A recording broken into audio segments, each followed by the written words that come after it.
Welcome to the GCN Tech Clinic, where Alex and I aim to answer your bike tech and maintenance related questions. As ever, you can submit your questions down in the comment section below using the hashtag AskGCNTech, and we'll do our best to answer as many of them as possible within the allotted time. Right, first question is from... No one knows what the allotted time is. I don't think we do either, to be honest. Let's crack on. Thorbenzucker6305. Hi everyone, I have an issue with the brake power on my newly restored Basso Lotto. Even with everything I have in my hand, the rear brake is really not doing anything. I've changed the brake pads, I've changed the brake itself, that's all properly maintained. I've tried quite a few cable sets, all high quality.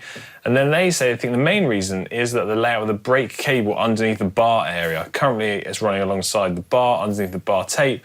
Their last option is to route the cable sticking out. Oh, that's gonna be terrible.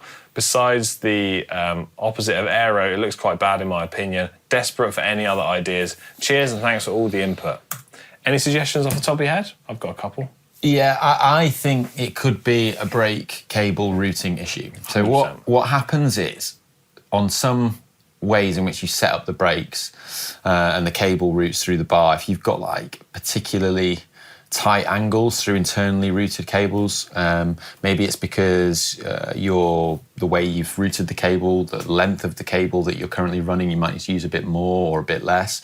Or maybe it's because you're using a bar that's really narrow or a stem that's really, I don't know. Things like that can all affect it. And then if you get it so that the cable is then crimping, like pinching, so it's like, you know, if you, when people have like the iliac artery syndrome, right, where you get a kink or like a kink in a hose pipe. Yeah. It stops the flow of the fluid. Yeah. And so then that leads to your brake just feeling dead and there's nothing there. And so I suspect that the most likely thing is there's a kink in the hose. So, yeah, I'm going to say my thing is if I've tried a few brake cable sets would be to make sure the ends are like cut super flush. Because if you're using poor quality cable cutters, right, then you've not got a flat surface for the cable end stop to sit on. And sometimes when you pull the brake, it's like, instead of applying the brake, a lot of the slack in the system is being taken up. So that'd be my option. If you tried that, if not, you are going to probably have to try and route it externally rather than under the bar tape. Yeah, or you haven't said what bars you're using on there, but usually you're going to be all right if it's like the OEM thing that comes with the bike. If you're then trying to use something that's a bit different, like an exotic thing, it might not be that compatible in that way. It's rare that happens. It can happen. Okay, next question from Mick Price, over to you. Mick Price says, hi, my wife has an 11-speed 105 group set with a 3450 chain set. She would like an easier gear for hill climbing. I've been wondering about swapping out the cassette and rear derailleur for Dior XT 1140 or a 46 cassette and a Dior XT long cage rear derailleur. Is this possible? Would the road shifters work with a mountain bike setup and shift correctly? Thanks for your help. Right, cable pull rates are what we need to discuss. So provided that the XT mountain bike derailleur has the same cable pull rate as the road products, which I believe, but don't know for sure that it does, in theory, that should work as long as you've got the chain long enough to go with that. Yeah, although that is pretty like extreme gearing that you're shifting to there. Yeah. And the other thing is like with the 11-speed 105, you can go down that route. If you were to go down to like GRX mechanical and change it to that, you're going to get a lot more easier gear options available with that. And that is something that is designed. Maybe that's the better option actually, is to go down the GRX group set. Smaller chain sets available on GRX too. And it also means you're going to have no issues with like cross compatibility because the GRX and road group sets rely on the same kind of technology and they're all compatible.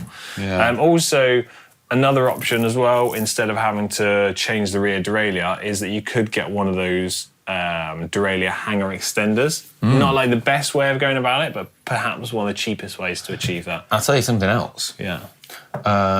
When we were at Taipei Bike Show, L2 with their group set that's wireless, electronic, about $400, and it's all cross compatible. So they have their mountain bike wireless rear derailleur. Right? and you can get that with a massive cassette on it, similar to the ratios you're after. And then you can just set that up with their wireless shifters Yeah. and set that up with a chain set on the front. There you go.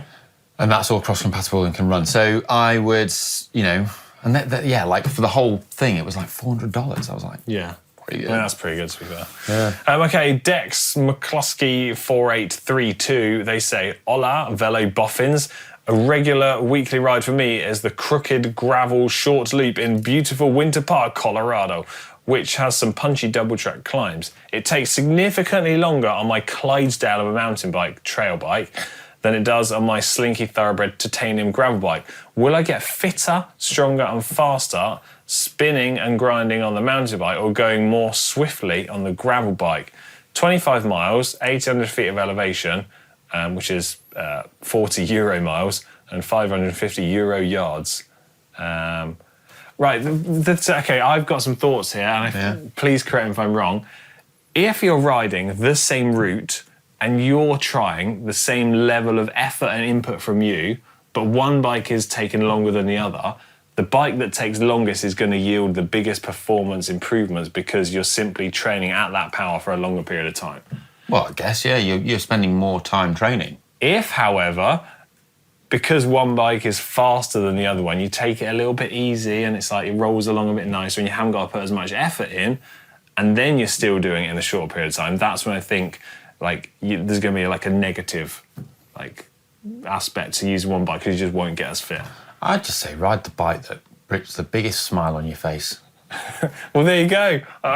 Yeah. Life's too short. Life's too short. I can't argue with that, to be fair. Yeah. I don't think in the grand scheme of things it's making a big difference. Yeah. But yeah, if one takes significantly longer, you're just going to be riding your bike for longer. We're still not going to beat Tadej in the Tour, so just ride the bike that you enjoy. Even if one of them was an e-bike, to be honest. Yeah. The old grey dude. Great. Thinking of going up a size in tyres to 30 millimetres for this coming winter. Aye, winter's coming. Yeah. Is there a minimum internal wheel width for this side of tyres? Right. I've done a bit of research on this because, internal rim width, tyre width, there's a lot of confusing information out there, and it's important to try to, stay safe and make sure the products are compatible. ETRTO guidelines are your sort of place to go. Firstly, what I want to say is going to vary, depends on the exact wheels and tyres that you're actually using and the setup, be there tubeless or inner tube. But if we take this example here of 30mm road tyres, typically the latest Pirelli range are developed around a 21mm internal rim. For every 2mm wider or narrower you go on the internal rim width, you gain or lose a millimetre of tyre width. That's a general rule of thumb that can be applied across the whole bike industry, right? But according to ETRTO guidelines, I believe a 30mm tyre shouldn't be used on an internal rim width narrower than a 17mm. So there's your answer. If the wheels that you've got 17, you want to run 30, that should be okay. But generally speaking, that tyre is going to be optimised for a slightly wider rim, like a 19, 21 or a 23. There you go. Like it. Yeah, thanks. Next question is from TR Beyond. They say, with all the recent concerns about microplastics getting into our bodies, what are some general recommendations about how many uses we can get out of a plastic water bottle before it starts to break down and it should be thrown out? Well, I don't know any specific numbers and use cases here, but the sort of common sense approach that I've read across not cycling water bottles, but Tupperwares and containers in general is you really need to avoid cleaning them using harsh cleaners, harsh brushes, or abrasive cloths because it's just going to break the surface down. The microplastics thing, it seems unavoidable at the moment. It seems like it's coming onto everyone's radar, and there's various things. But I'd say if it's something that you're really, really concerned about, then yeah. Hear that? That's the sound of metal. Yeah. Use a stainless steel or titanium water bottle. Yeah. Bit heavier, but you're not going to get any microplastics. And Camelback make them. Yeah. This is going to last you a blooming long time. Well, that's the other thing. It's better for the environment, I guess, in that it's a bottle that lasts forever rather than the one that has to be thrown out in the bin and recycled. Yeah. There you go. Good answer. Next question over to you. is from Mostafa Mossad, who says, chain wax question. My first comment or question in the years I've been following. I'm currently in the dry, hot, and sometimes sandy, dusty Middle East, and bike mechanics here recommend against chain wax. Oh. Idiots! What do you think? What's the recommendation? Right. Oh my, who are these bike mechanics? Yeah, we need to have a strong word with them. They sound like absolute idiots.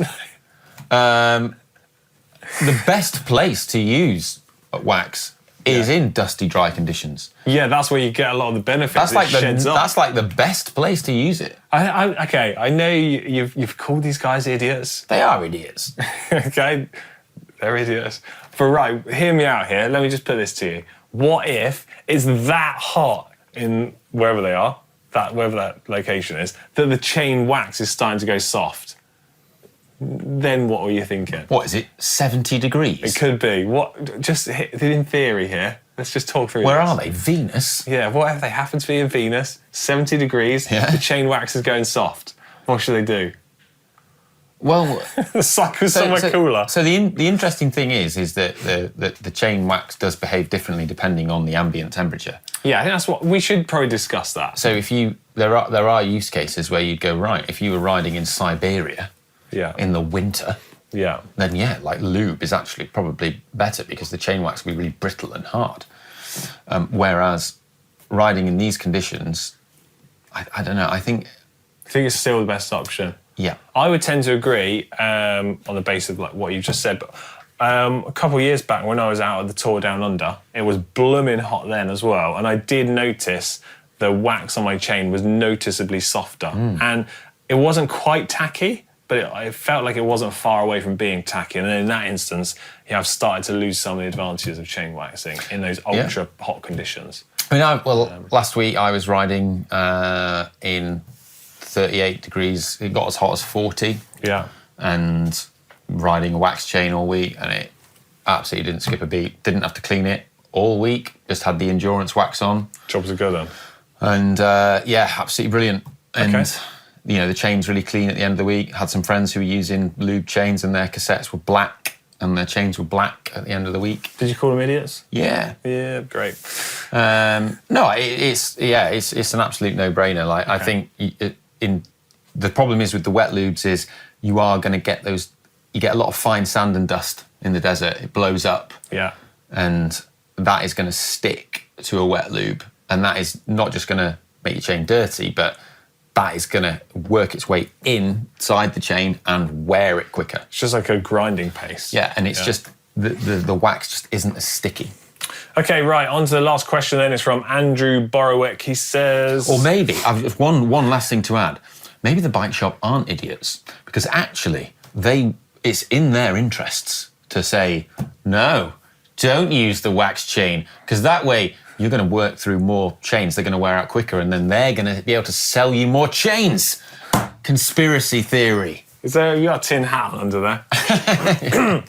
Okay, right, last question. Andrew Borowick, he says, I run 50mm wheels on my gravel bike and was wondering, do they become an aerodynamic disadvantage in crosswinds? If so, at what yaw angle does that typically happen? Also, is the effect the same for tail crosswinds as it is for head crosswinds? Well, I'm going to say it depends. There's a lot of ifs, buts and maybes to this question. What wheels are they? How wide are they? What tyres are you running? What speeds do you ride at? Like, in theory, the same concepts and will apply on gravel riding as what they do on road, but the wide tyre really throws off the aerodynamics of the wheels. If you've got an old like V-shaped lightweight rim, crosswinds. Woo!